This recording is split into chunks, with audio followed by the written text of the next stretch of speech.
favela pode ter muitos significados. Um dos mais interessantes diz respeito à reação das pessoas e empresas diante de dificuldades, frequentemente impostas pelo próprio poder público, para o desempenho de suas atividades, inclusive a de morar. Pode-se dizer, por exemplo, que nosso sistema tributário, bem como a legislação trabalhista, faveliza a economia, pois condena empresas e pessoas a permanecer à margem das regras. A favela, nesse sentido, é a expressão espacial da economia informal, que adquire, na Rocinha como em qualquer parte do Brasil, uma feição concreta, a de uma cidade precária, sem leis nem direitos, sobreposta à cidade formal. A economia informal e a favela se confundem, ambas desenvolvendo uma relação de coexistência pacífica com a política, no âmbito da qual se formam certas reciprocidades. Sucessivas gerações de políticos, cariocas em especial, foram tornando a favela intocável, reforçando a identidade dessas comunidades, as quais, tal como as empresas informais, passam a não funcionar pelas mesmas regras que valem para o resto da cidade. A começar pelo direito de propriedade, que permanece mal definido, e de propósito, para que o político proteja as comunidades. Estas, dessa forma, se veem cercadas de um muro invisível, que impede a entrada do Estado com seus atestados, impostos, posturas e serviços, inclusive o de polícia. Esse muro, todavia, é instável, como a dualidade entre o formal e o informal, e tende à degeneração. A favela e a cidade se repelem, embora dependam uma da outra.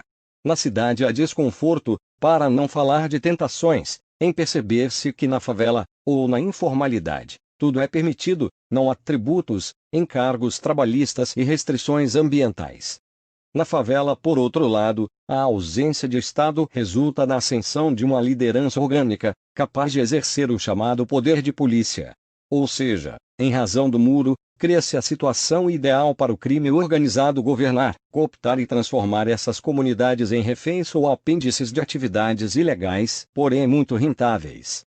Na economia informal o processo é semelhante, também degenerativo, embora não tenha, por ora, no Brasil, alcançado os extremos a que chegou na Rússia, por exemplo.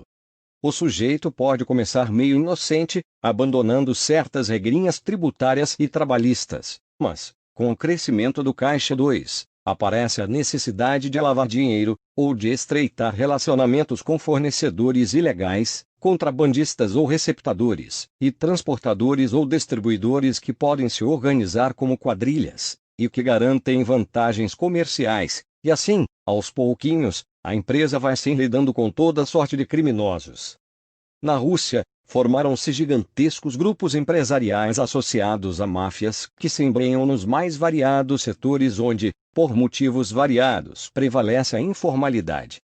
Na favela, o sujeito não investe no barraco pois a posse é duvidosa, daí o gasto em eletrodomésticos, antenas parabólicas e aparelhos de DVD, que se amontoam em barracos de péssima aparência.